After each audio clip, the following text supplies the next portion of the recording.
Welcome to the Barrel Room Podcast, your front row seat to the world of whiskey and bourbon. In every episode, we're pouring up something worth talking about, from small batch standouts to big label legends. We sip, review, and break it all down one pour at a time.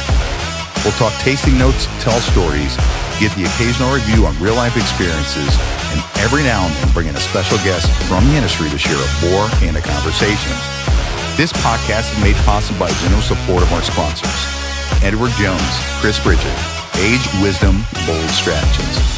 Fallen Buds Cracked Experience, crafted in honor, shared in remembrance. Bowie's Liquor, pouring paradise one bottle at a time. The Barrel Room Bourbon Plum.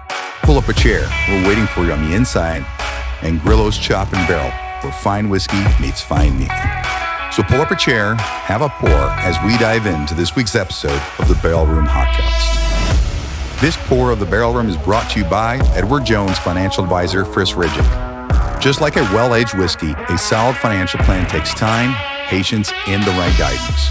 Whether you're investing for the future or planning your next big barrel pick, Chris is here to help you build a strategy that fits your goals and your lifestyle.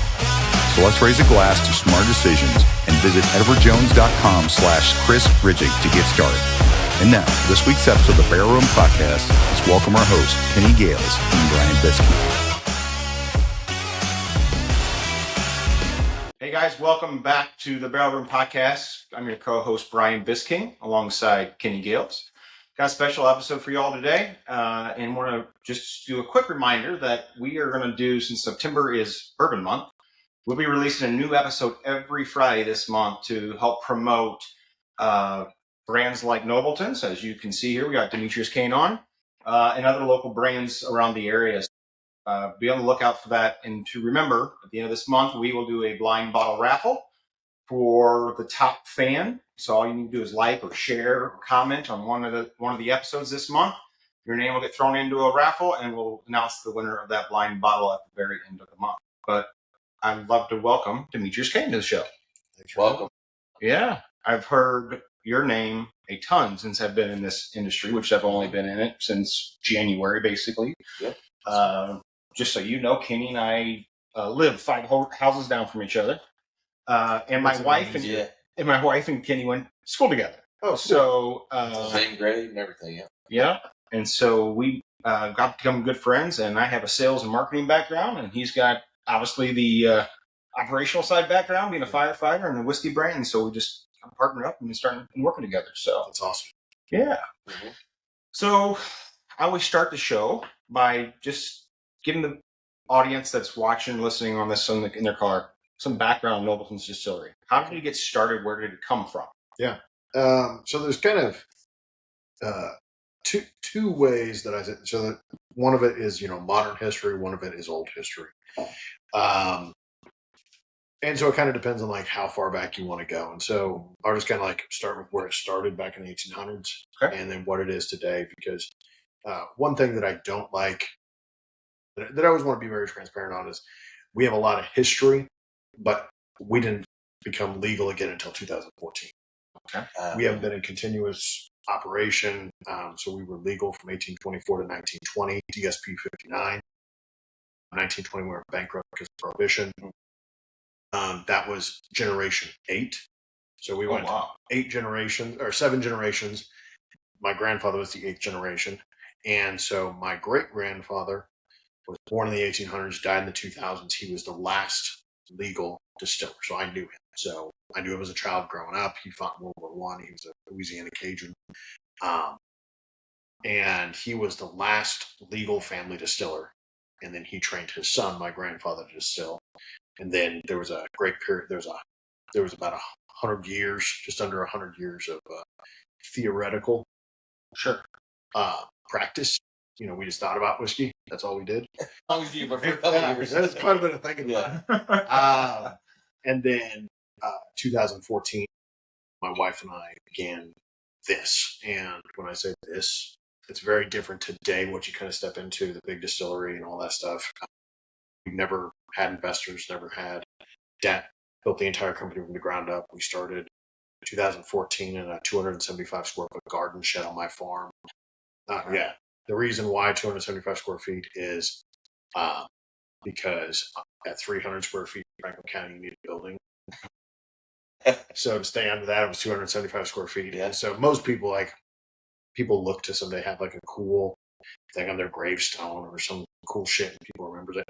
And I was the guy that the building department had to. They were like, that one guy that made a rule happen. I was that guy in Franklin County. So anybody now builds something in Franklin County, now they're like, no, you need a building code. You need a building code. No matter the square. Yeah. They're like, There's always yeah. something. I was that guy. And the guy literally told me, so he came out and he was like, there's no way that you can build an operational facility inside of 275 square feet.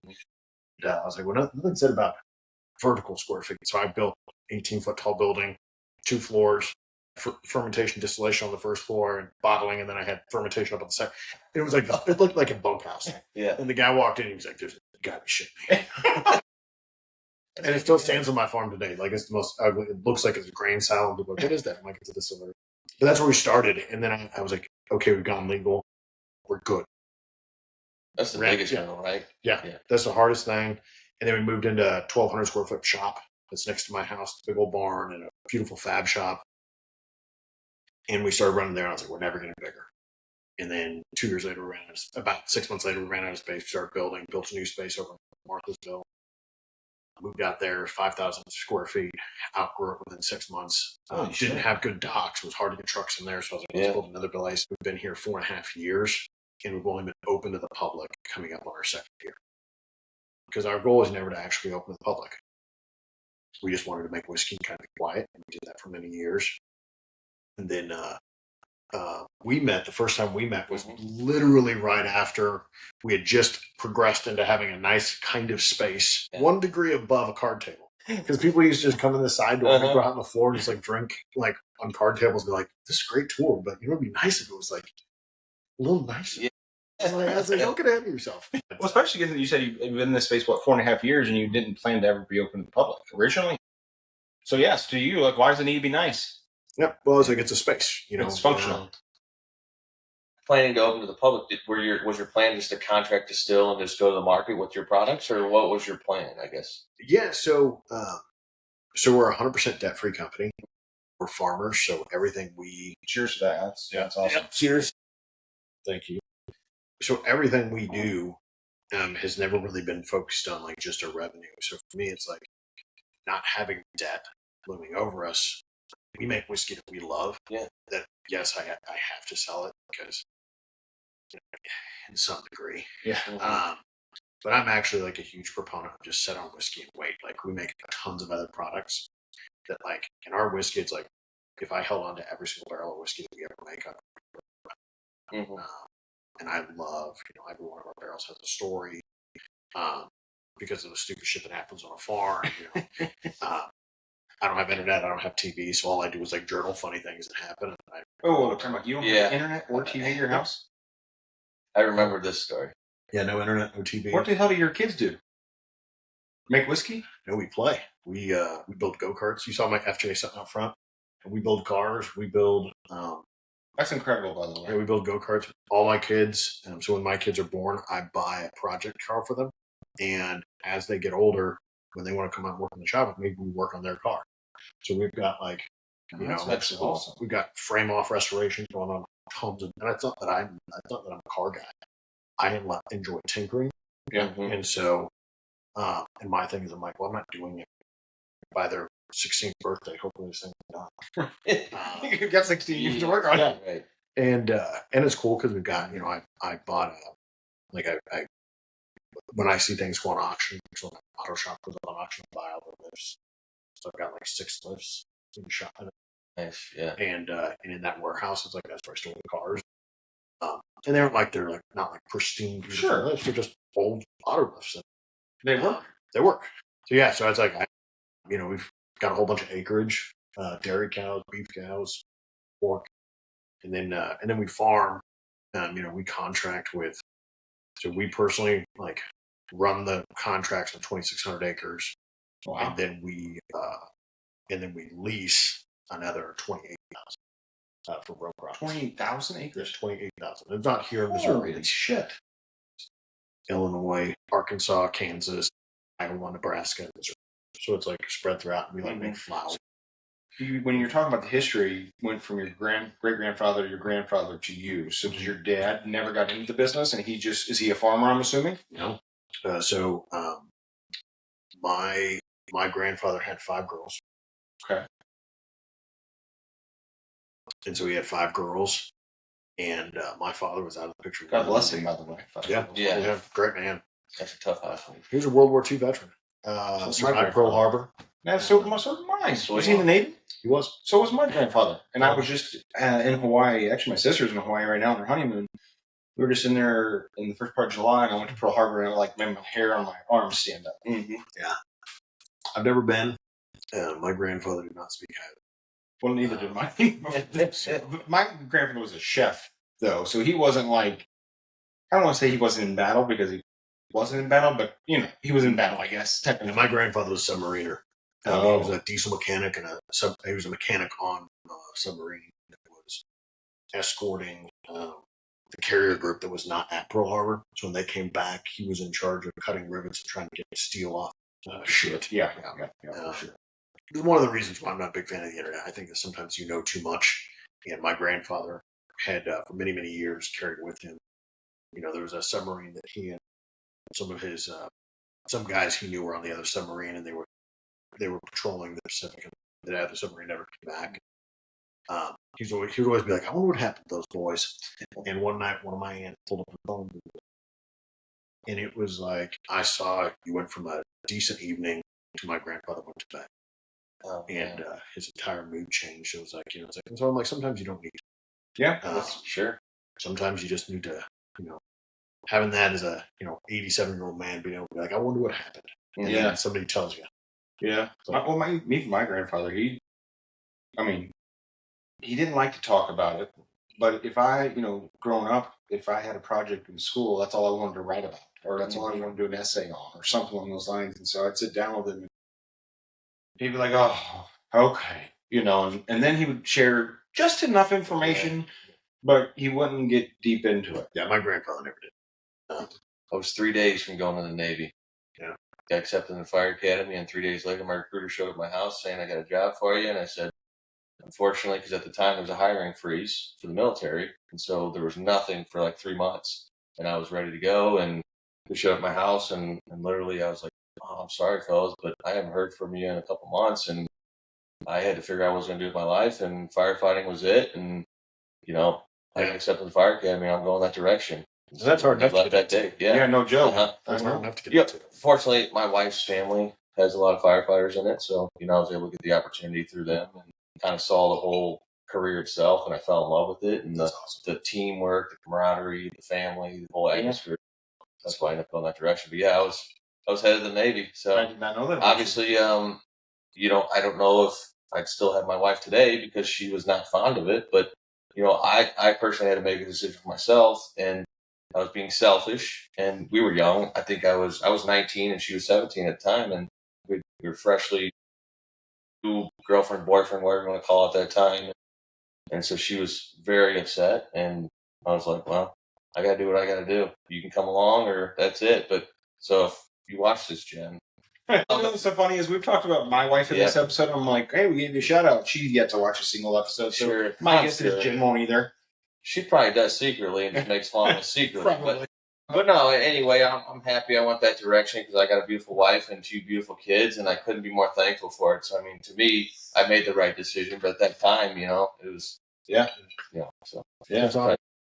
So back to your dad. So was your father not around, or was he not into the whiskey at all? Never around. Okay. No. So when I was a kid, he beast. Yeah. Yep. So my grandfather raised me. That makes a lot more sense now. And so spent most of my years from about the time I was 4 on working in a steel mill and logging camps and cattle ranches, and loved every second of it. I had the opportunity to go play, to get into college playing football, but most everybody assumes when you play football in college or sports collegiate that you actually were good at them, and I wasn't. What college did you play football for? So I got accepted to Idaho State. Oh. And then got accepted to KU, and I made the choice to go to KU during summer training. Blew out my knee, blew out my shoulder, and called a small school in Kansas called Benedictine College. Oh, yeah, I know what's that. And they were like, done. Division I athlete. Yeah. Then they met Easy me. sell. Yeah, and then they met me. And they were like, so boy, how long have you been playing? I was like, I started when I was like 17. And they were like, what?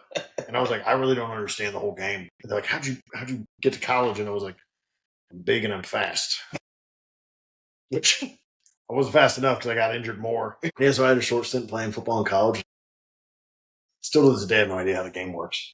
I don't watch sports because I didn't grow up with internet or TV. So I'm like, I understand the principles of it, but I don't watch sports at all. I'm just always busy. Sounds like you're all, to your Mhm. point, what's so funny about this is we're just talking about grandfather. My grandfather's nickname was Tinker. So just getting ready to say, it sounds like you're always tinkering on something. Yep. And that's all I kind of do. I don't know if you saw my Land Cruiser outside. I did, Yeah. She's one of 140. She's a 3B diesel left-hand drive. Oh, wow. So she's one of 140 ever built. And Wow. bought her for nothing. And I did some work overseas years and years and years ago. And I bought her for a guy in Australia, and it was a Alberta built, one of 140 BJ60s with a 4-cylinder diesel versus a 6-cylinder. And they were built as a test run, and then they never got the contract, so they had like 140 of these running around Canada. And this guy brought one over, and I bought it off him. And So I wonder if there's anything around today.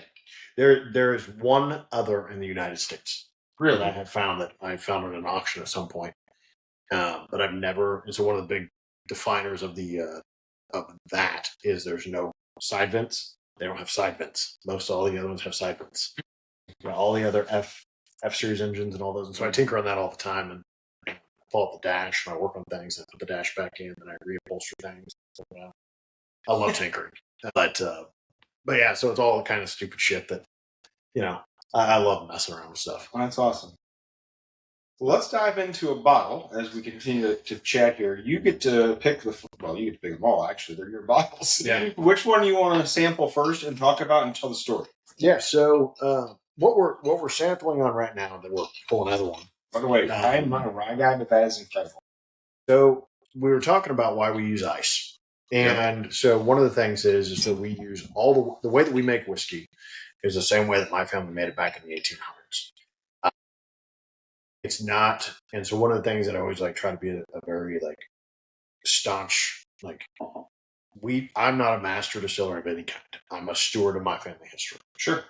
We don't, I don't chase trying to understand. I'm enamored by anybody that wakes up in the morning and works hard. I don't care if it's making whiskey. I don't care if it's doing whatever, being a firefighter, marketing, whatever you do in life. It's just wake up and do it well. Yep. So that's definitely a humble approach to what you do because obviously you are the master. So I'm a head. And the reason I'm a head distiller, and the reason I say I'm a steward and I'm a head distiller is because I'm quite young. And one of the things that I really want to propose is that in order to be a master, you have to be able to know everything. In order to know everything, you have to live a lifetime. That's a good way to look at it. And I think too often you can just buy a title. This day and age, you just buy a title of buying a distillery, starting a distillery, you're a master distiller.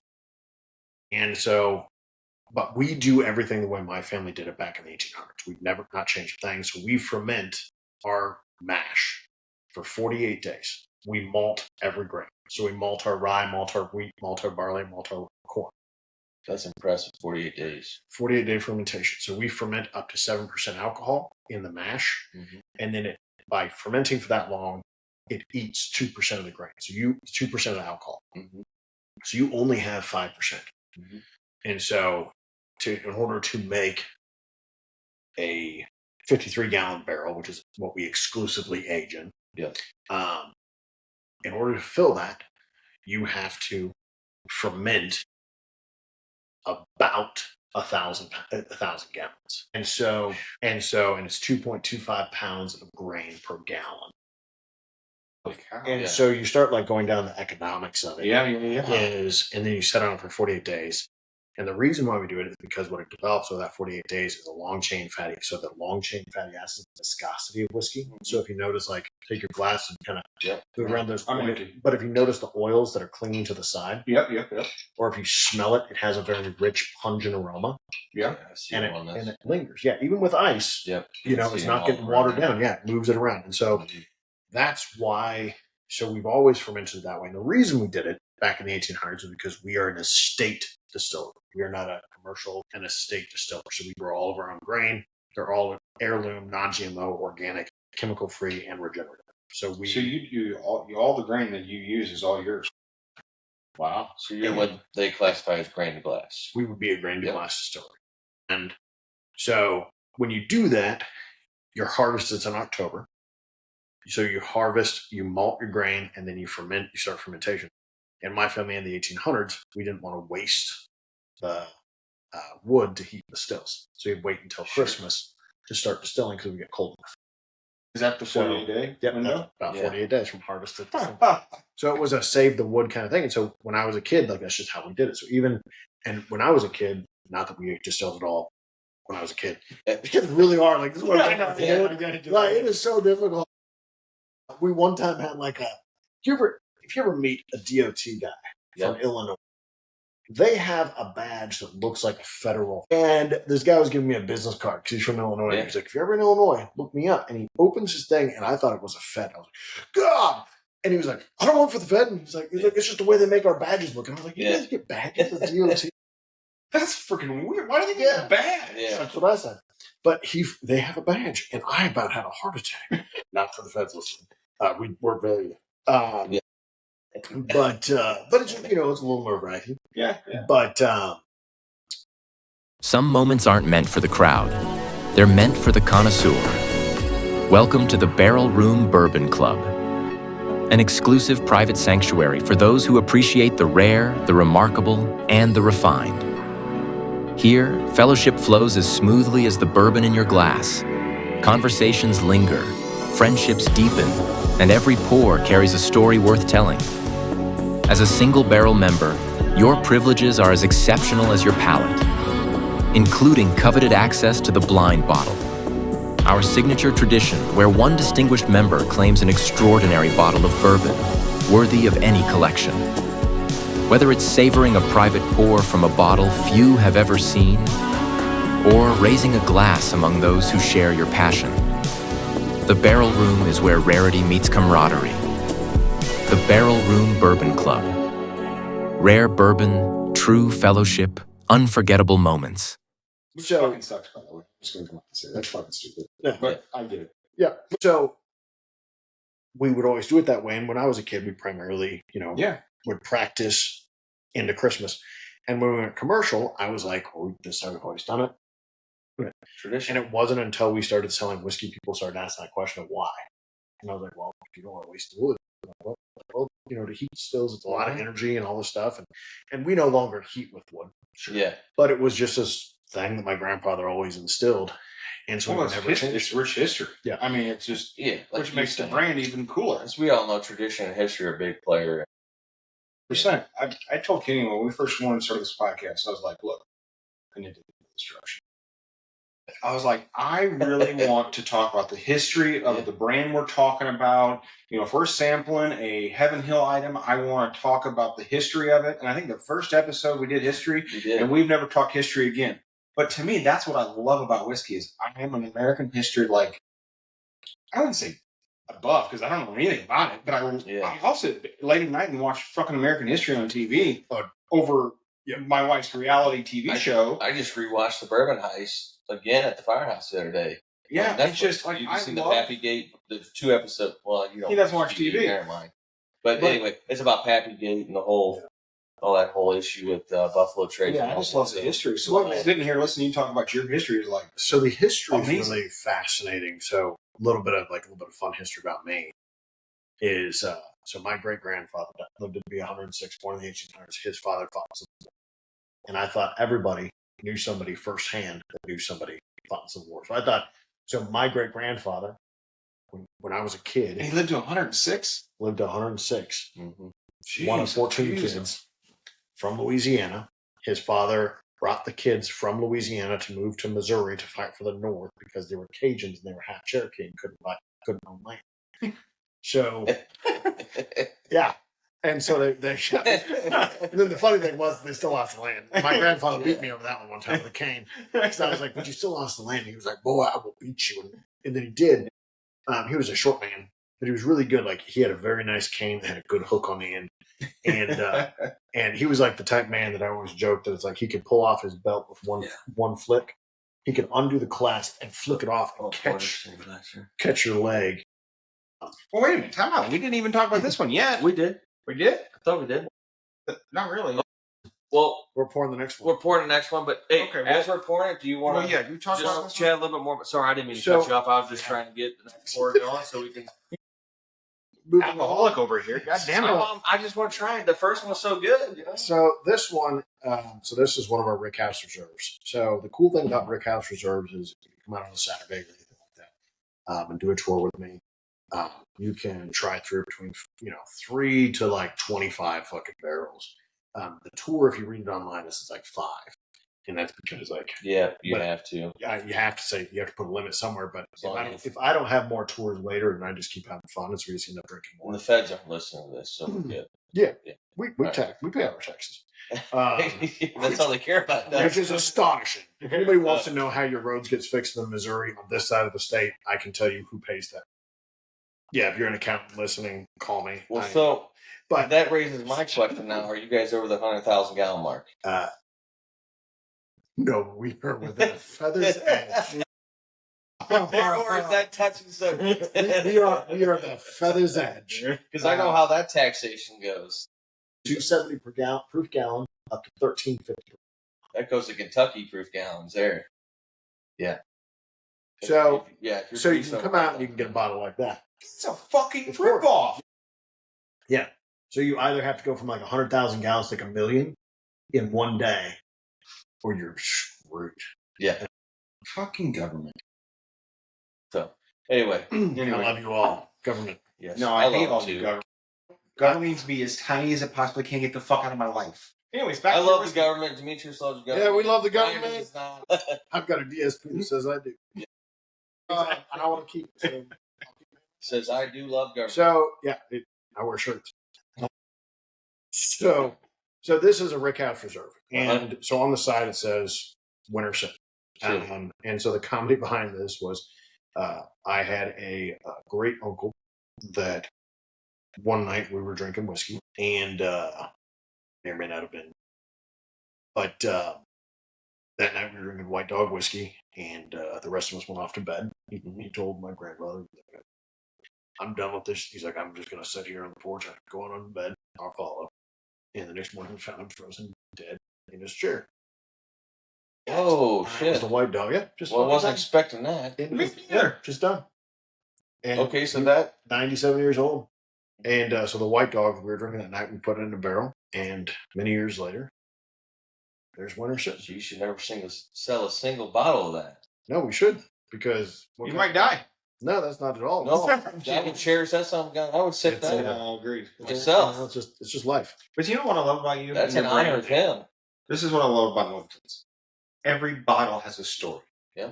And I've learned that through people like Brian at Lit or Grillo or people that know. That one killed a cat. Yes. Yeah.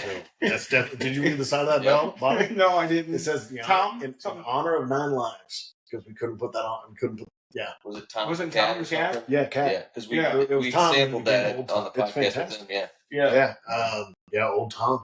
Have you heard the story? Well, Brian shared it on the podcast. Yeah. So, and he probably showed the because we were all drinking quite a bit when they picked it. But the cat, I tried. Well, I also think he shared like an abbreviated version because he didn't want to like. He don't want to steal the thunder. I say too much or something. This is the whole unabridged version. Okay. Cat, I'm going to abridge it, but this is the fun part. So we're sitting there, and we're rolling barrels into the Rickhouse, and I was a kid. I mean, they weren't full barrel. They weren't whiskey. They were just stuff. And so I'm like 11 years old, and I'm sitting there, and I'm like getting ready to roll it on, and the cat, Tom, jumps up on the Rick. So I like stop, crawl in there, scare him off. And I do this about 5 times. And I sit down, and my grandfather's standing there next to me, and he's like, boy, I ain't getting any fucking beer. And I was like, okay. And he's like, cat is not a dumb creature. He's like, roll the damn barrel in, it'll move out of the damn way. He's like, it'll move out of the goddamn way. Fair enough, sir. Well, you think it would, yeah. And I click it up, and the problem is they don't roll fast, and I think that was the problem. It's just, and it's like 60 feet. It's not like it's like right there. It's like 60 feet away, and we're like watching. And my grandfather goes, "I'll be damned. Must have been another man," and walks off. Must have been. Walks off.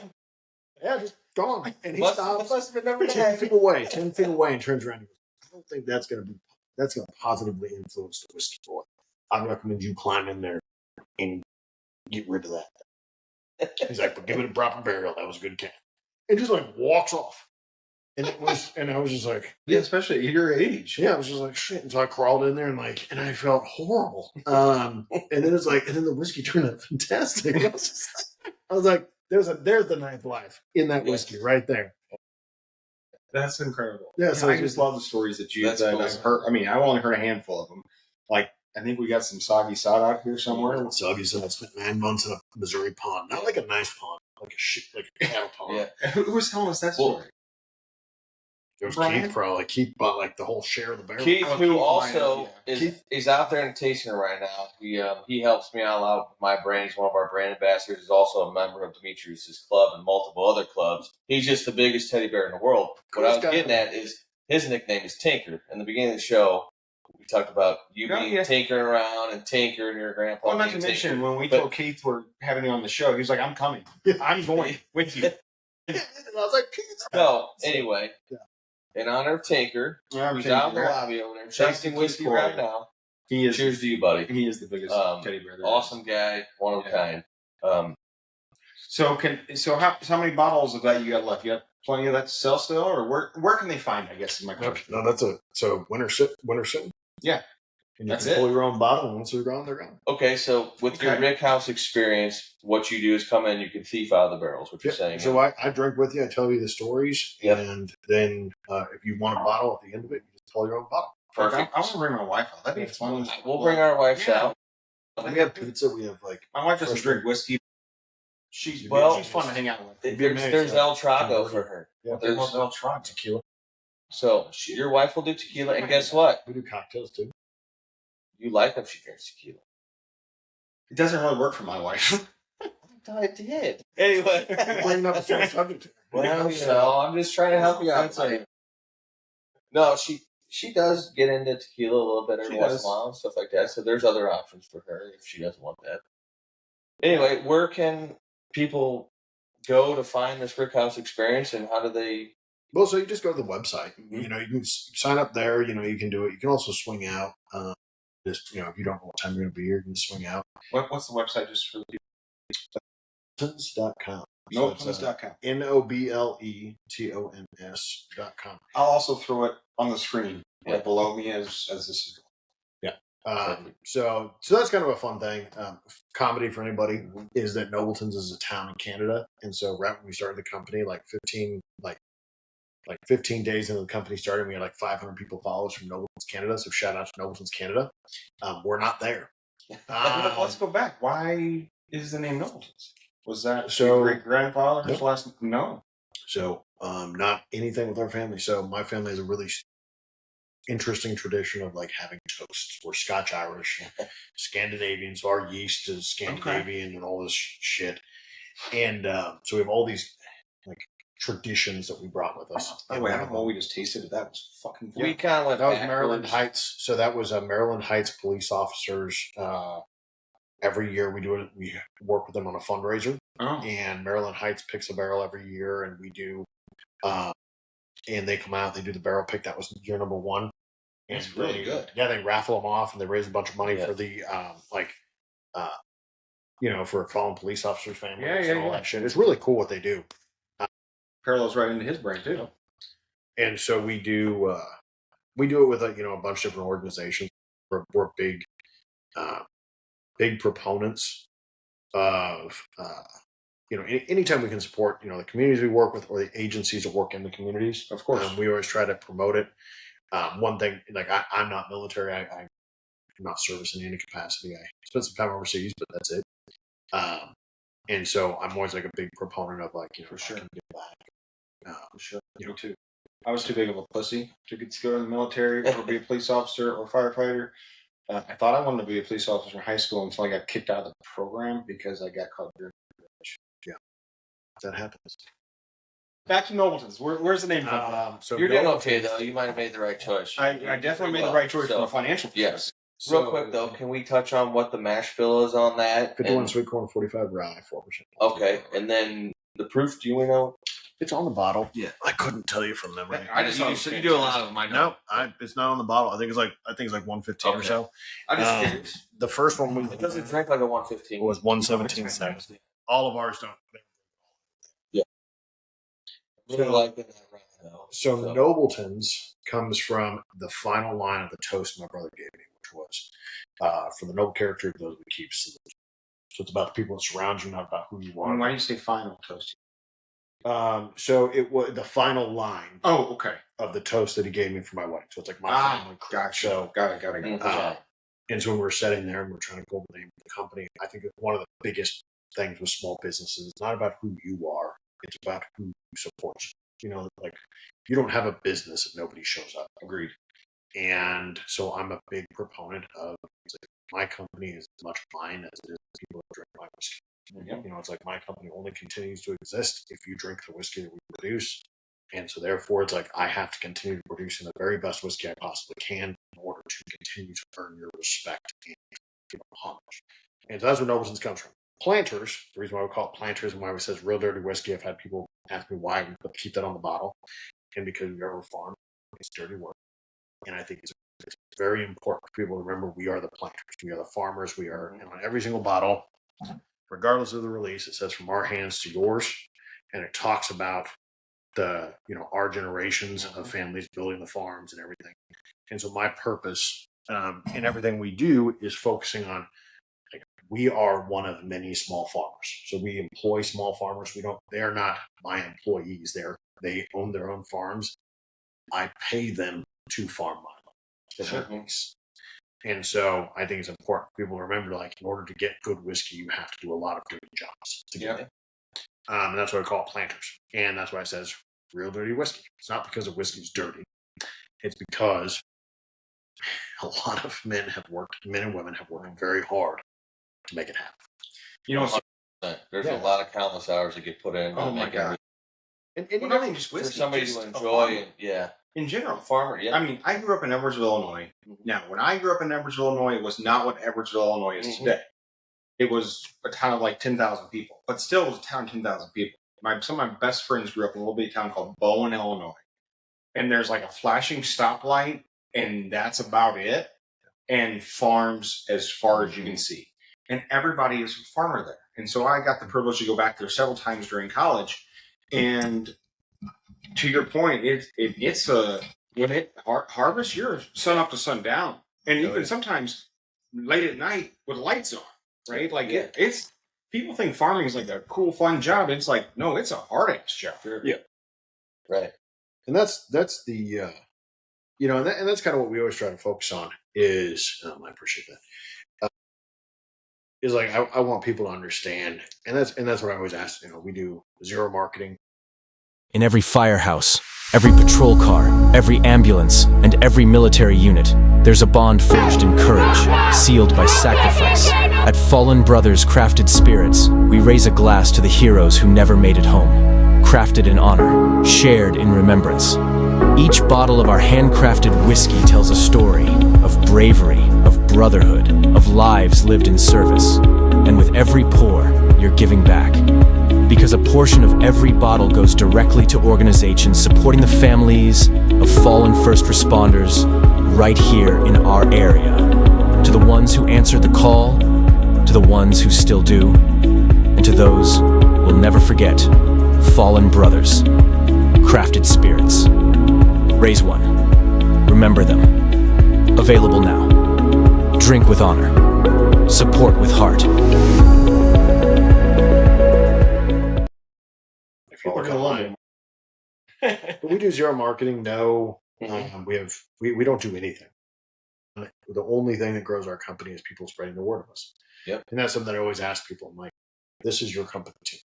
It's like every day we open up and work hard. We try to earn your respect by making great whiskey. And that's the only way we stay in business. And it's not that I can't market. It's just that I love the idea. So one of the things I tell a lot of people who are on tours is that I'm like, is it good? I shouldn't have to convince you that it's good. I don't need to give you tasting notes. I don't need to tell you anything about it. You, as an educated person, should be able to taste something and know that's good.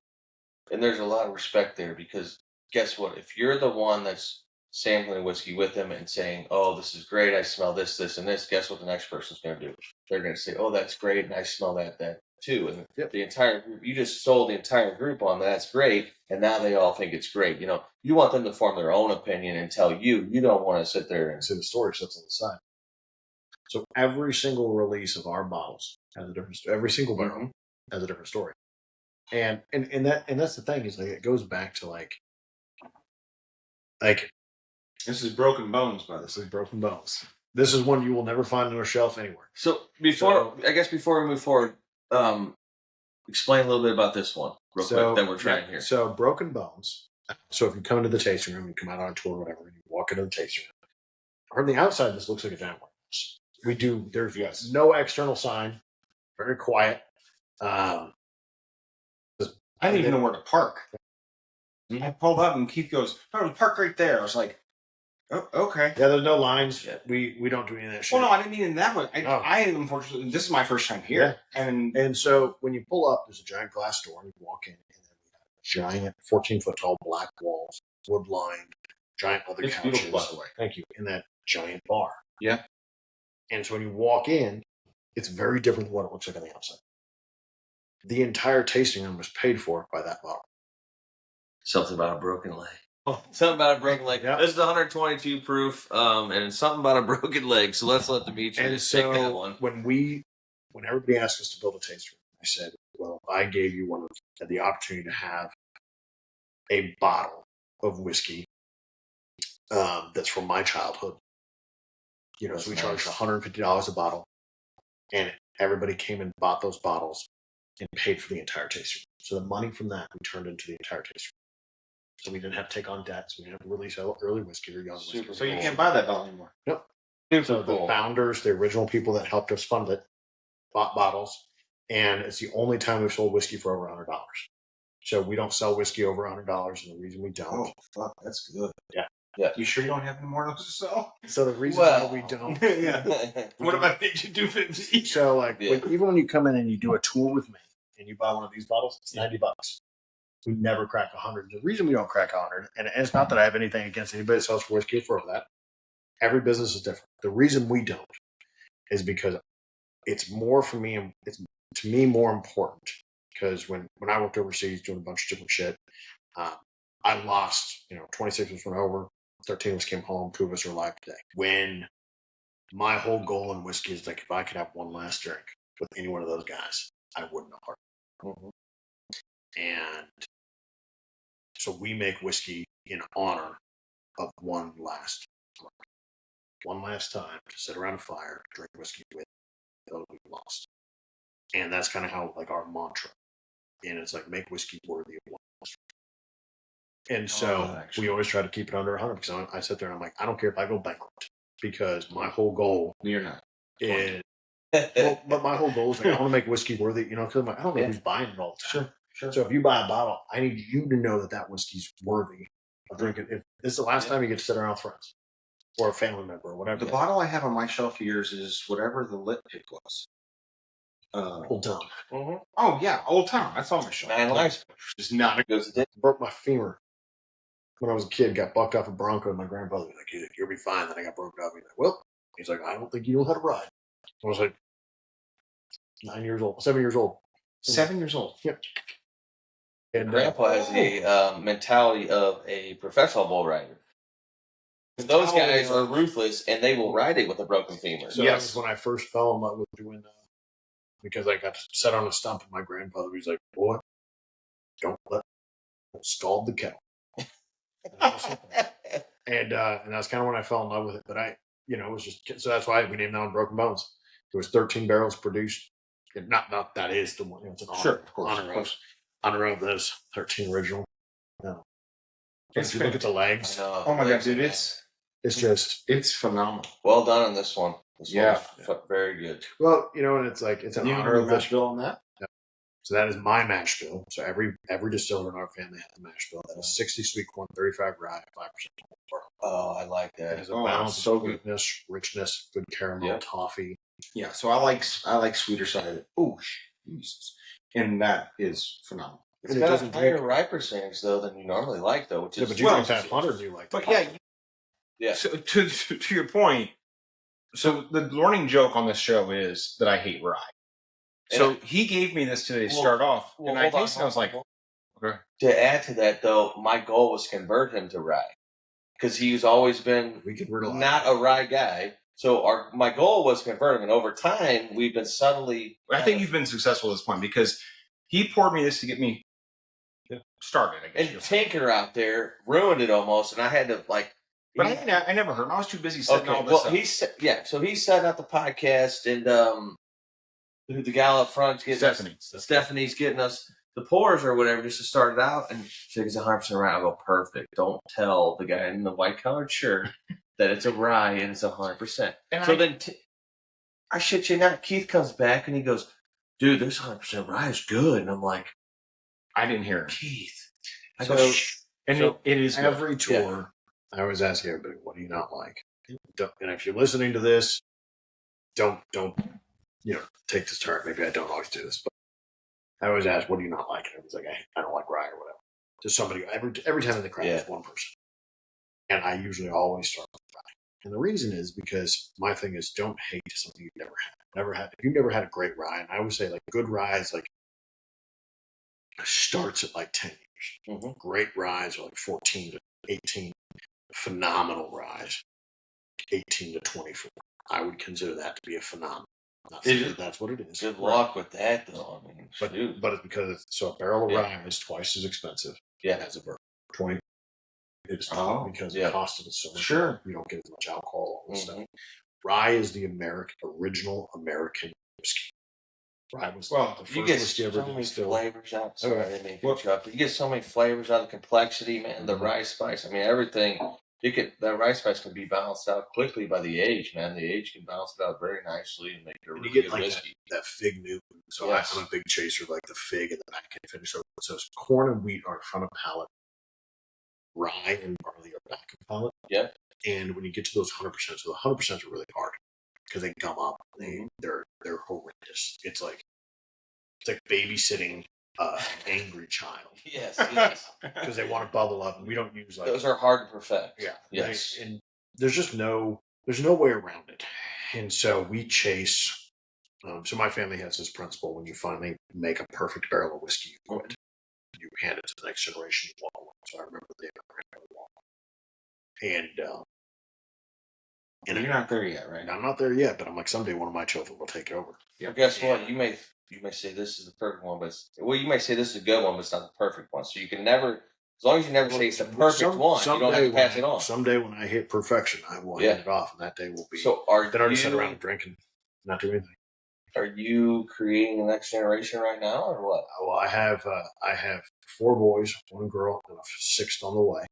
Oh, congratulations! Holy dude! How are you even here right now? I have 2 kids. No. His wife, she's a saint, dude. She has to be a saint. My wife. She has to be. Because so was my wife, though, and I only have 2, man. And I was with them all weekend because my sister got married on Sunday. I was never happier to go back to work yesterday. Dude. I don't know. Mine's a saint, too, dude. I'm 5 releases coming up, and she is just. And that's the thing. It takes a team. We're small, we're super small, but so obviously I'm in it and I'm doing the brunt of it, and it's like she feels the wrath of it, and I feel so bad for her, and I'm so appreciative of what she's doing. She's taking the kids on. That's why it's a team, man. Yeah, it's a team. And that's what it is. Yes, it's a team. It's a team. It's a team thing. My wife was incredibly educated, probably. I would say that she's the smartest woman in the world, and then I remember that she married me, and so I'm like, well, like, who's not that? I'm like, I feel like there are a few chinks in that perfection because, Yes. like, I look at the shit that I do, and people look at me and they're like, seriously? And I'm like, I don't know what to tell you. Like, there's questions that people have. Like, we raise a bunch of cattle, and they're mostly free range. So if you ever raise cattle, you're supposed to keep them in pens. Well, mine just break all this shit, and so I've got mostly free range. So everybody in Franklin County knows me, and they're just like, they call me before the sheriff because they're like, your cows are out. I'm like, are you sure they're mine? You're the only guy that free ranges their cattle. Mm-hmm. And I'm like, it's a marketing thing. I'm like, I'm not trying to free range them. But it also probably plays into quality too, right? This doesn't help their quality. It doesn't, because I'm out there screaming at them. Their stress is killing. No. I'm like out there. Well, that's a good point. So, hey, you know what, Jen? Please listen to this podcast because I need you to hear that. Because when you go to the grocery store and you see that free range, do not listen to that, please. You just gotta go to grill and buy your meat. Yes. Grill it, chop and barrel. That's the only beef I buy other than mine. So then, what beef? Do you provide the beef to Cattle Village? In the future, we will. We don't currently just because of the quantity. But we raise about 600 head of cattle a year. And we raise Wagyu Angus. We have a wait list that is the most absurd. Our wait list is, and like everybody, like I tell people when you're on the wait list, it's kind of like, my wait list is not organized. So when people like get offended, they're like, hey, when am I going to move up? I'm just like, where did you put yourself on the list?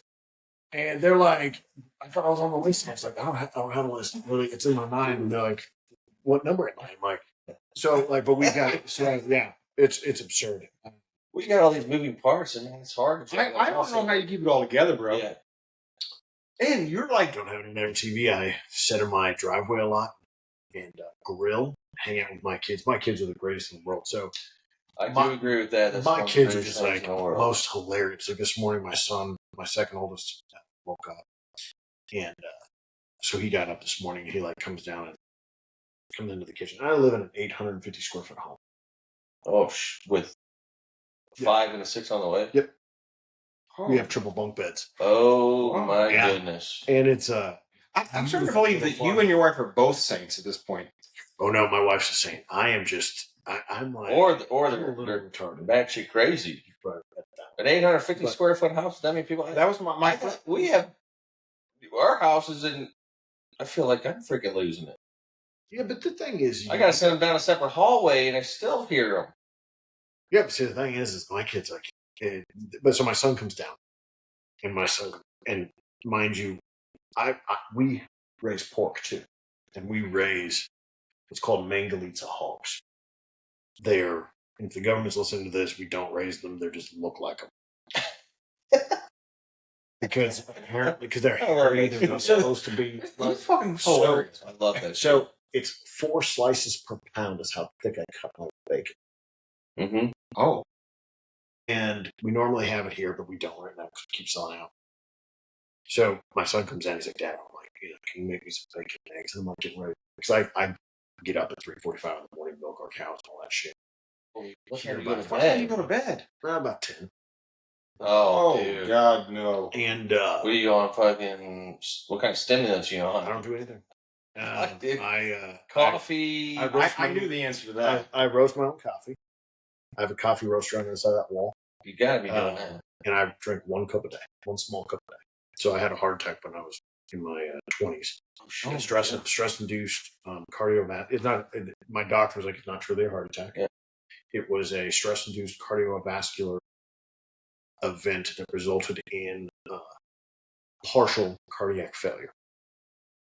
And so I was drinking like 30 cups a day, and that will cause that. It was right after I came home. And, so that was a hard time for you, obviously. Yeah, and I was working in the finance industry and got out of that. So I drink 1 small cup of coffee a day, and my son said, hey, can I have a couple slices of bacon? And so I cooked him a couple slices. He's like, oh, this is the good bacon. And he's like sitting there eating over easy eggs with like bacon steaks. Yeah, I love that, dude. And that's good for him. And we're just sitting there, and we're just like eating it. And he was just like, we live a good life. I was like, we live the best life ever. Like, I'm starting to think maybe I'm not raising my kids right. Oh, well, no. I would say everybody has their own way. Yeah, I know. We But it was just hilarious. She's like sitting there, 4:30 in the morning. Yeah. We're just like talking about life. He's up at 4:30 in the morning. Yeah, he came out this morning because Holy shit. and they aren't always up that morning. Yeah. Normally they're around 6. Well, I get it because sometimes my 3-year-old will get up that early too. Yeah. And so And, we'll have to go on the couch with her or whatever. Yeah. And my kids know that it's like, if you want to, like, I leave the house by 5:15. I'm here by 6. Well, I'm here by like 5:45. But, and so my kids know that it's like, you want to catch dad before he goes to work. Sure. Get up in the morning. And so I usually have 1 or 2 kids at the breakfast table every morning before I leave. That's awesome. It And makes sense when you got 5 of them. yeah. And so and it's hilarious, like the conversations we have in the Oh morning. yeah, there's no doubt. Kids' conversation. I'll have to show you this video. They are when awesome. we get done. But my son at the wedding this weekend was like dancing with his cousin, and just like a normal dance. The next thing you know, he gets down on the floor and starts like humping the air. And my wife gets this on video, and she comes to me. She's like, "You got to see what your son just did." And she shows me a video. I'm like, "Where did he learn something like that?" And she's like, "That's the thing. He didn't learn that. That's just him doing that." And it was yeah. Like to your point, kids will do the funniest things, say the funniest things, and you'll crack up about them for years. And so a couple of weeks ago, my daughter asked for a phone. She's 4. I said, "Baylor, why do you need a phone?" And she's like, "I just want to make videos." So I bought her a phone. And dude, these videos are like, it was worth every dollar I spent on this phone because she goes under her bed, creates these videos, and they're the cutest, most precious things that I will cherish the rest of my life. And they are, dude. I remember you showed me that. Dude, Yeah. awesome. Incredible. Kids are the coolest thing. And by the way, your kids stole the show. Like, my kids stole dude, this weekend. pretty cool. They did. Pretty my cool. son was the ring bearer, and my daughter was the flower girl. That was awesome to see. Yeah. So, cool. Should we get on the soggy side? We touched on it, but there are rare bottles, and then there are rare bottles. Like And an ice cube or no? you can drink it however you like. So one of the things I That's what I was going to touch on. The reason why I drink ice is partially because of long fermentation creates the long chain fatty acids and all this shit. But the reason why I actually drink ice in my whiskey is because, not that I recommend anybody ever drinking whiskey under the age of 21. Be very clear about that. But when I was 6 years old, Here we go. I theoretically thought about the idea of things. And my grandfather, we grew up mostly off grid, so we didn't really have running water, power, electricity, and shit. And my grandfather would take a steel tin, put it outside, water in it, it would freeze in the winter. And periodically, he would walk in with a glass, and chisel some off, and put it in the glass. Boy, I recommend. He's like, if you want to come out and join me on the porch, I'm going to be sitting there for a while. And that was the one time that you got to have a sniff. And so for me, it's a way of bringing my grandfather back to this. Mm-hmm. And so I drink whiskey with ice, but it's not just any ice; it's my ice. We have. I've seen their cubes are a little different. Yeah, so we use water that's engineered for our whiskey, so it has a minerality balance identical to our whiskey. It has a pH of 7.2 pH. The minerality is identical to our whiskey. So our whiskey, notice it doesn't water down the flavor. Yeah. It's very aromatic. It still keeps to all that. And so we're very particular about the way we drink our ice, like have ice with our whiskey. But I do it as a way to bring my grandfather back. Now, if you noticed, I periodically said boy versus Demetrius. My grandfather hated my name. And so on his deathbed, when he died when I was 16. Oh, so sorry. No, but everyone Why dies. did he hate your name? I'm sorry. I'll get to that. Okay, good. Sorry. I'm getting ahead. So my grandfather, on his deathbed, sat me down and he was like, boy, I'm going to be completely honest. I hate your goddamn name. And I was like, thank you, sir. Because it's on his deathbed. And he goes, that's not a compliment. I was like, I know, Grandpa. And he goes, well, he's like, it just has too many damn consonants. He's like, have you ever seen a cow chew cud? And I was like, yes, sir. And he's like, your name is like chewing fucking cud. And I don't have 9 stomachs to chew it. And I was like, thank you, sir. And so I never went by.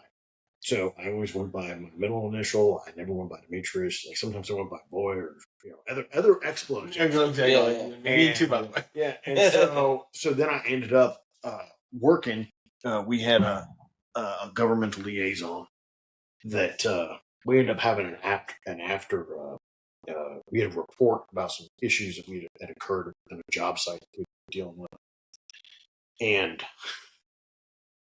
you ever had to write a report for any kind of federal agency or anything, as you flip through it, it's in third person. So it's never, I did this, I did that. It's Demetrius Cain did this.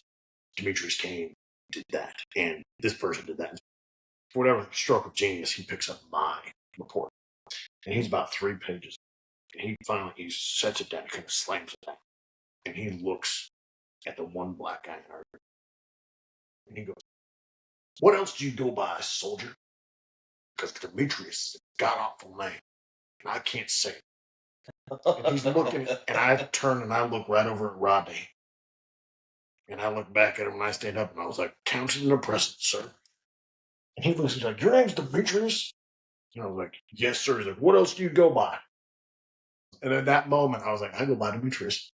I was Demetrius. Like, "You don't go by Demetrius." Everybody in the room knew that I didn't go by Demetrius. Never been by Demetrius. He's like, "It's a mouthful. It's a horrendous name to have to say 30 fucking times." And I'm just like sitting there. He's like, "Well, first of all, a racist bastard." Well, no. That's not why he wasn't pissed about it. He was sitting there, and he's like having to say it over and over and over. And he's reading it, and he's getting pissed because he's like, "What else do you go by?" Because he's like, "Use it in the your damn name's report." Demetrius too, and so you come out. Well, no, it was Rodney. Yeah. Oh. The guy's name was Rodney. Yeah. And so he made an assumption. Which is where I go to. Yeah. But he made an assumption. And so everybody in the room starts kind of, and we lost a decent amount of guys that day. 12 of us were like dealing shit. And all of us by the end of the fucking meeting, like the debrief, were fucking laughing. We're dying laughing. I didn't go by Demetrius. I had a different name. I call sign. And he's like, "What's your call sign?" And I was like, "Demetrius." He's like, "There's no fucking way that you say that over a goddamn radio, boy." And when he said "boy," everybody starts laughing because everybody knew that's mostly what I went by. And I was like, "I go by Demetrius." And I was like, I'm not military, sir." And I said, "I have HR." I said, "If you have a problem with my name, I can talk to HR. We have an HR representative, and I keep her card in my wallet. Would you like it, sir?" And he just lost his shit. He just went over the moon. And we would have the meeting, completely forgot why the fuck we were there. We're just laughing. And that was the day that I went by Demetrius, and I've never changed. So I'm like, when people meet me, like, "What do you go by, Demetrius?" Really? Yep. I think it's a cool fucking name. I think it's hilarious.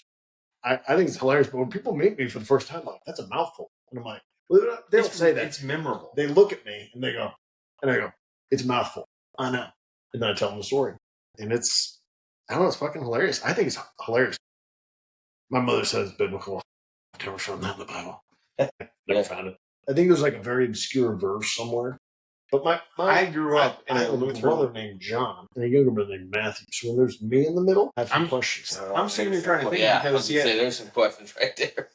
I went to private Lutheran school my entire grade school, went to high school private Lutheran, and I'm a pretty big follower of Christ. I believe your mom's right. I believe it is in the Bible. That's where what I was going to say.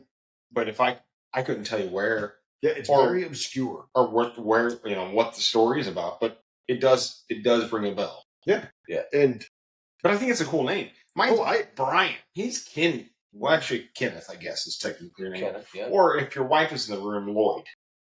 That's my middle name, Yeah. But Kenny G. That's how people remember me. My last name starts with G, so it's easy to remember. Kenny G. Not Lloyd. Sorry, Tom. People usually yell "ZZ Top." Yeah. And I look at them, I'm like, "Who's that?" And they're like, "Oh, that soggy sod is delicious, dude." Yeah. So soggy sod spent 9 months in a cattle pump.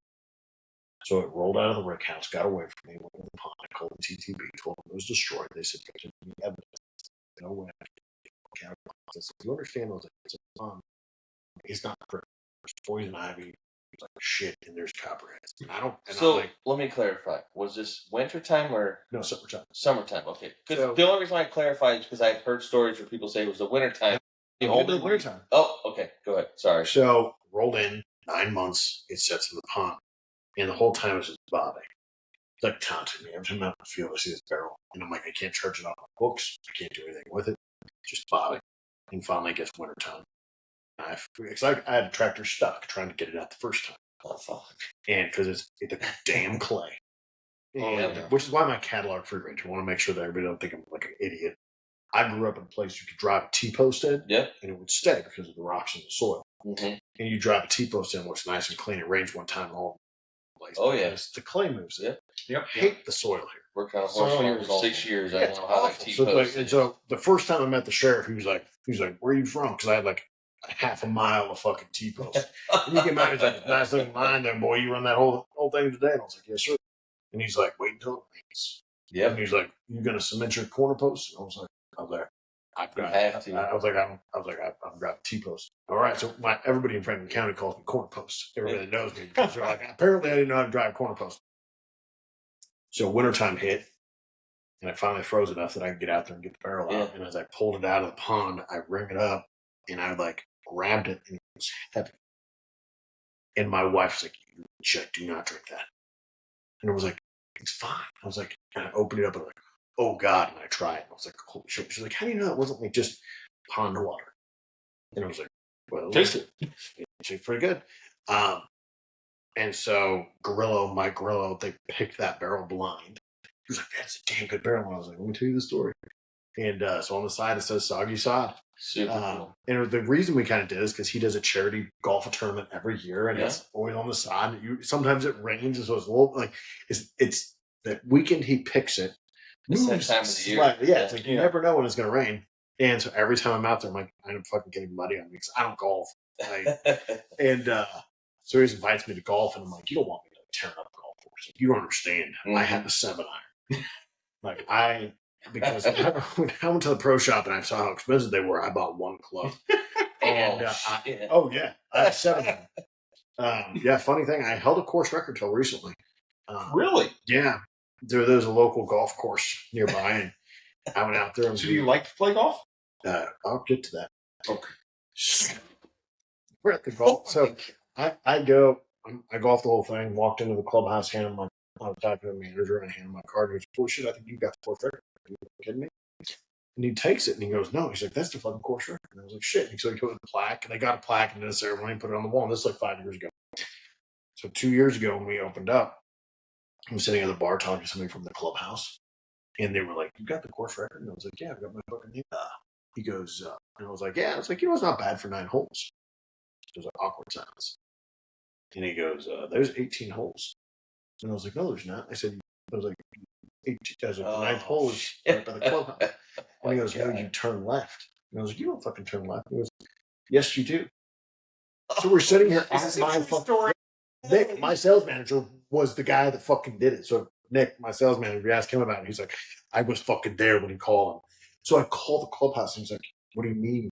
I was like, "I thought it was 9 holes." And he's like, "You thought it was 9 fucking holes?" And I was like, "Yes." And he goes, "You turned left." And I was like, "I'm dyslexic."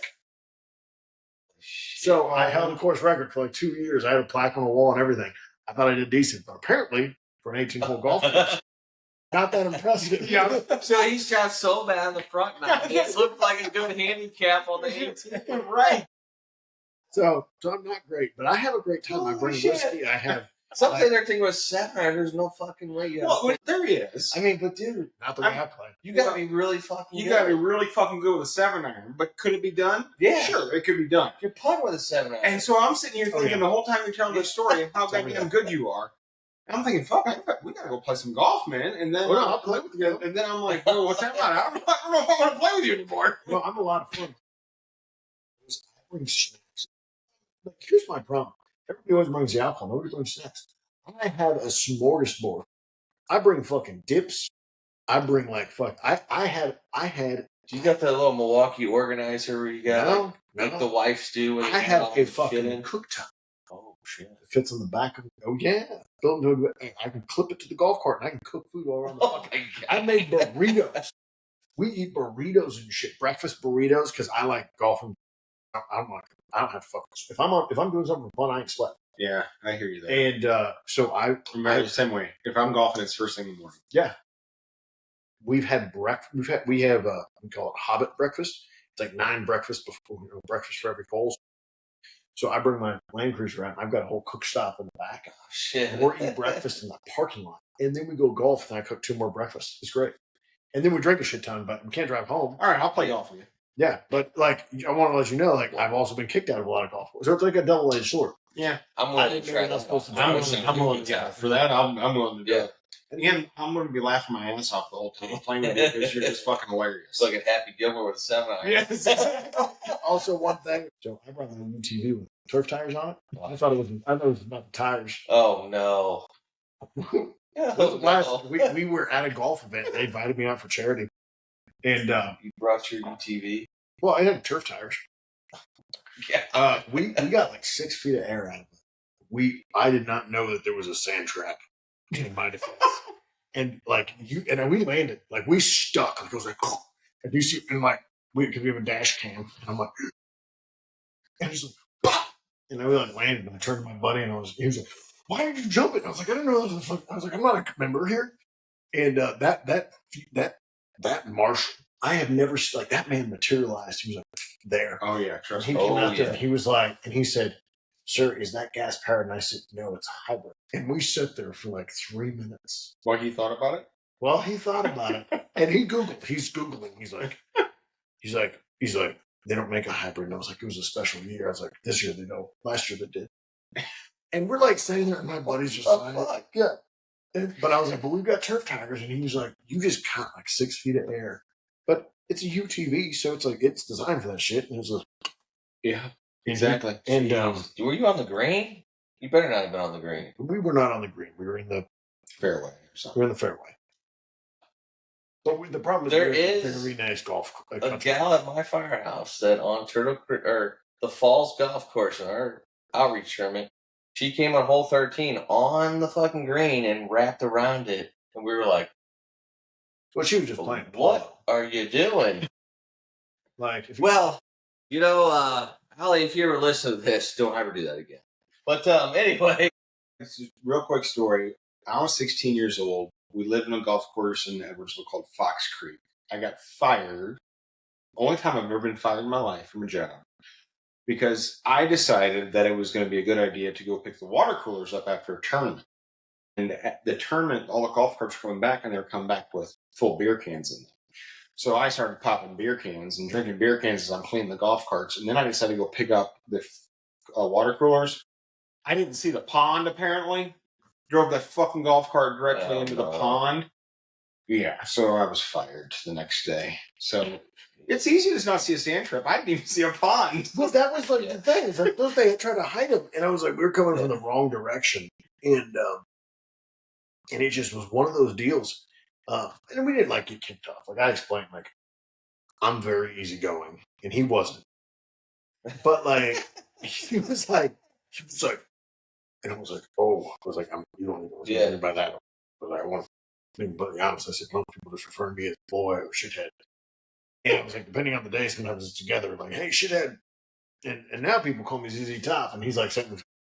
I was like, if you need a drink to cool off, I was like, I got some for you.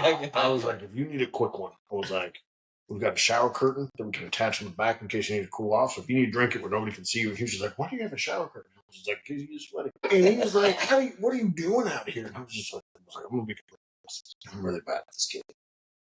I was like, I'm a big fan of playing like bogeys where it's like I dog head left, and if it goes from 1 to 3, that's a bonus. That's a skip. Skip 2. And he was not pleased. And then he saw that I only had a 7-iron. He's like, you only have a 7-iron? And I was like, yes, sir. He was like, why is that? And I said, well, the reason is, I said, I dated a very, very beautiful woman at a point before my wife and I met. She happened to be a golf pro, and she ended up competing in professional golf. And she took me out one time, and I was like, oh, shit, I need to buy a golf club. So I went and bought Spalding. Like the cheapest golf club, $398 on sale at Dick's. Bottom, went out there and shot the worst game ever. And she was like, you need to have a professional club. So I went to the clubhouse, and I saw the price, and I was like, yeah, I'll take this one. I was like, that for the whole set? And he was like, no, that's one club. And I was like, which one would you recommend? I'm going to give him one. And he gave it to me. He just made me one of my size. And then my buddy, as a joke, made me a custom golf club. So it's one club. It can fit 3 bottles of whiskey, 1 club, and 18 balls. When I run out of balls or whiskey, I'm done. Whoa, tell me. The club can hold how much whiskey? No, the bag. Oh, the bag. I thought you Bag, said the yeah. club. I was like, One you club gotta make me bag. one of these fucking clubs. Please have a 1 club bag. 3 bottles of whiskey, 18 balls, and when I'm out of whiskey or balls, I'm done. Holy shit, that is cool. And part of the reason it's nice being a one club bag is I can walk anywhere. So when everybody else takes off driving, if I get a bonus, if I get a jump, Yeah. I can just go start golfing the next, and I join in another group. It's like if my ball lands on a 3 and you're down the 3, I'm just going to come walking through the woods and be like, "Yeah, I'm playing that ball. I want to let you guys know." And I'm like, "I've got whiskey." And like I joined, like my buddy's like, he's like, "It's the most adventurous." He's like, "You start the game with us and you end with another group. You're in the clubhouse when we're finishing, and and I have no idea how to score. That's the other problem. Is I'm like, my jumps. Clearly, if you got a course record for a region, less than that, bro. Cheers, buddy. That's fucking awesome. So, all right, guys. Well, this has been a blast. I hate to cut it off. We could be here for hours, but this gentleman's got a lot to do. Yes. I just gotta raise a glass to you, man. Like, Yes. that was the funnest episode I recorded. No offense to anybody else who's on the show, but that was Great the funnest episode I've ever recorded. You are, as actually Brian at Lit said, you are a legend in the making, and I actually believe that now that I've been here and met you. He's not a master distiller. No, he's a head distiller. A humble guy because he doesn't want to call himself. You got to appreciate You got to appreciate that, right? And I'll say every bottle I've ever had of yours, I've always been like, wow, that's really, really good. And again, I'm newer to this industry. I've always drank whiskey my entire freaking life, but I never really started to get in, understanding the different brands and the different companies until I met this gentleman here, and we started a business out of it. But you have an incredible whiskey. Thank you. Everything I've had of yours has been phenomenal. Also, Cottle Village in Cottleville, Missouri. Most of our listeners are going to know about that. Demetrius is a part of that. Stephen Savage, who is actually going to be coming on our show here in the future, we'll have him on. Actually, Kenny's wife and my wife are very good friends with Emily Savage. Goes back to 2nd grade on that one. So yeah, so my wife and Emily have been friends since 2nd grade. So yeah, just a small world. But Nobletons Distillery, check them out. You can find them at, I know Maui's Liquor has it, which is a sponsor of ours. Grills Chop and Barrel has it, sponsor of ours. Thank you to you both for your support and sponsorship. Also want to thank Fallen Brothers Crafted Spirits for their support and the Barrel Room Bourbon Club for their support. If you haven't been out here to Washington, Missouri to check out Nobletons Distillery, sounds like some really cool opportunities on the weekend to come out here and thieve out of your own barrel. Buy a bottle of their stuff, try it. I think you'll be pleasantly surprised. But I just want to thank you for not only the hospitality, but again, the funnest episode I've ever recorded. And I recorded, before this show, I had a show called the STL Leaders, and I 100-something episodes, and it freaking took off. I started in COVID, and it was also interviewing CEOs of companies in St. Louis during COVID when, the only thing you turn the news and it was all negative. Yeah. And I was like, fuck this. I'm going to start a show that's all about positivity and who the owners of these companies are that we basically utilize every day. Personal experience. One disclaimer, should I throw this in there? Don't listen to this if you're trying to cross a border. The last podcast I was on, somebody got arrested on the border in Mexico because they were laughing on the episode, and they got arrested and detained for like 16 hours. Oh, shit. For real? Yeah, so don't. It's not that funny. Just turn it off. Cross the border safely. Cross the border safely.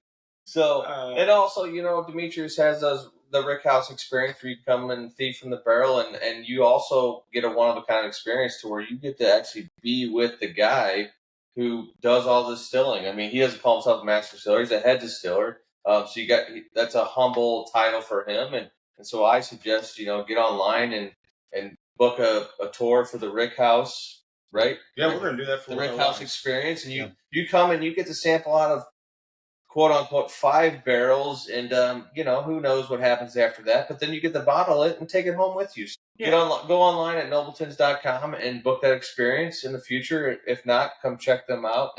And Demetrius, you also have a bourbon club, so do you want to touch on that real quick?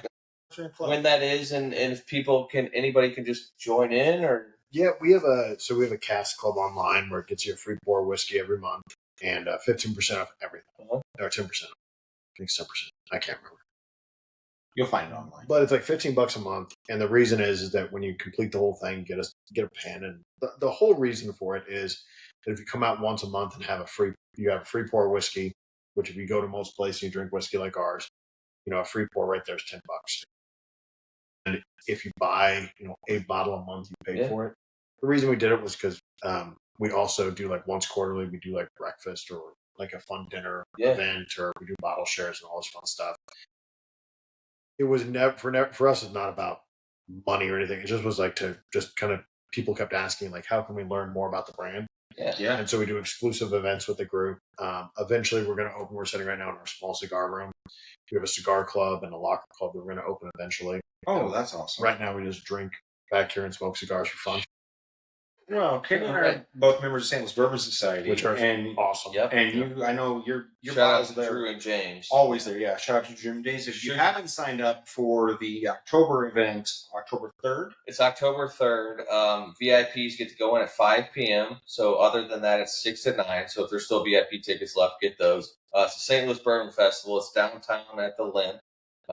Mansion. So, the Lynn Mansion. So if you have not signed up or got tickets for that, grab those now. So that usually sells out. It's the biggest bourbon festival in the Midwest. So, it's awesome. And are you guys going to be there by chance, or we most likely won't, just because of staffing. We're just we're still a very small company, but we love the St. Louis Bourbon Society. We went 2 years. The hardest thing is now that we have a tasting room. Mm-hmm. How do you staff both? Yeah, I get that. And, sure. And I'm a big proponent of, since we have a tasting room, I try to be here as often as possible. Yep. I believe that it's like if you make something, be there for it. And so I try to be here all the time. And so anytime I leave, and I'm also, there's a lot of respect for that. You know, you're taking care of your people that your regulars and stuff that come in expect to see you, and you take care of that because it's your business, it's your baby. So 100% I think all of our listeners can just tell. I mean, I can tell in the hour or so we've been recording just how good of a person you are, how humble of a person you are, and how I don't want to say loyal / dedicated. Like, you're a very ritual. Yeah. It's this, and you stand by that, and you stay by that. So if you give somebody your word, it's gold, right? And just in the hour I've got to know you, like, you can tell that's your personality. It may be you and one other brand that's in Missouri. Since we've been an official bourbon state, I think you and maybe Woodhat are the only ones that are grain to glass in the state of Missouri. Yeah, and if you haven't been out to Woodhat, yes. Gary, like phenomenal. I tell every single person, like, Gary is like one of the most knowledgeable corn. Like, if you want to hear like a fucking master class on corn, Gary at Woodhat is amazing. And am I correct on that? You two are potentially the only two in the state of Missouri that actually are grain to glass, because I think there's a lot of other ones source the grain, but it's all sourced from Missouri, but is put into the product. But I think you guys are the ones that actually do everything. I believe so. Grain to glass. And we do things differently. Like, Gary is a huge proponent of like multiple different types of species. Yeah. We're not. We're not. And so that's like one differentiator. He uses like blue corn and stuff. Purple, blue, indica. Anytime. One time he did a corn seminar with whiskey, and he had white dogs and every different type. Like, it's like 25. I have a jar. He gave me a jar. Every single one there. I was like, holy shit! Like, it's like a gift that a distiller like you. The dude's a genius. I mean, amazing, an absolute genius. Didn't Bruzel just go? Yeah, he was out there. Yeah. And Bruzel, you need to come to Nobletons, okay? Get some of that thick bacon. You do. You won't be sad. But he's a big dude, man. I love that. Yeah. So all our brats and everything. We'll tag him. Bruce, I'll tag you in this. Be ready to come get some Nobletons bacon, baby. But Woodhat had a good day after that. Oh yeah. Well, yeah. But we don't make whiskey. We make whiskey for the people that support us. 100%. Yes. And but we use one type. We use a speckled sweet corn. My family used since the 1800s. And so, like, I always tell people, like, tradition. Like, we follow a very, very strict tradition, ground to glass. Mm-hmm. Gary does really cool experiments with these rare corns that nobody else has ever done. Like sure. tell me somebody that's distilled the corn that Gary's ever done. Yeah. Like Right, the distilling he does with like, and Gary's like one of the funniest guys. Like when you meet the dude, like I'm like, he's that crazy. He's literally everyone's crazy on him. Like everybody knew somebody who was a crazy. Like Gary's that guy. Sounds like we need to have Gary on the show. we do. And he makes wood hats. He makes what? Wood hats. That's what the name of it comes from. He made wood hats. What the fuck is a wood hat? A wood fucking hat. Like A wood hat for your made head. out of wood. You go into the distillery, you'll see the wood hats. Why would you ever wear a wood Sorry, hat? I'm cutting you off, but yeah. It's literally what it's a hat made of wood. We should All right, Gary, we'll be reaching out. We got to get you on the show now because I got to fucking see one of these wood hats. He's fucking hilarious. That's awesome. Anyway, not to steal thunder from Nobletons, but I just wanted to touch on the grain glass thing since we are an official bourbon state. actually It's kind of unique to have a couple distilleries, Nobletons being one and Wood Hat being the other, even though one uses the same corn and one uses hybrid corn and variations. But anyway, it's kind of it's a cool deal to know these kind of distilleries are here. Yeah, and I also want to give a shout out to Stolock. He was on the episode. Mark Sutherland was on the. I guess it was just the previous episode. It was. It's also a Nobletons product. Again, Mark, we gave you a shout out, I think, on the last episode, but congratulations on being. No, it was 2 episodes ago because last episode was Burnt Barrel. It was. Yeah, you're right. Congratulations again on being nominated for the Tourism Advisory Board by the governor of Missouri. So, and actually, awesome guy. He doesn't know this yet, but we're moving our Behind the Barrel events for the Barrel Room Bourbon Club to Stone Ledge Distillery. Yep. It was supposed to be my brand, but I figured it'd be more fitting since, he's got a place out there in Defiance and we could promote him. So we decided to move it out there and do a Behind the Barrel event out there and promote his brand. So, we'll move mine back and promote him. So I think that's cool. So, Mark, if you're listening, I'll be in touch. But cheers, cheers to Demetrius. Thank you, Demetrius. You gotta get a pour. Let's get one more. Again, check out Nobletons. Nothing better than doing that one. I mean, that story is. Check out Nobletons on Facebook, social media, also Nobletons.com. I'll put links in the episode, in the comments, as well as right here on the screen for you all to see. We appreciate all the support. This podcast has blown up beyond anything I thought could. I had a show for a long time, and it took a long time to get to the viewership that we have right now. And we just appreciate you guys liking, comment, sharing, and listening to us ramble and talk. Hopefully you got something out of it. But again, cheers to Nobletons and Demetrius. Thank our sponsors, Girls Shop and Barrel, Maui Liquor, Edward Jones, Barrel Room Bourbon Club, and Fallen Brothers Craft Spirits. We appreciate you guys. Stay tuned. Get another episode coming out next Friday.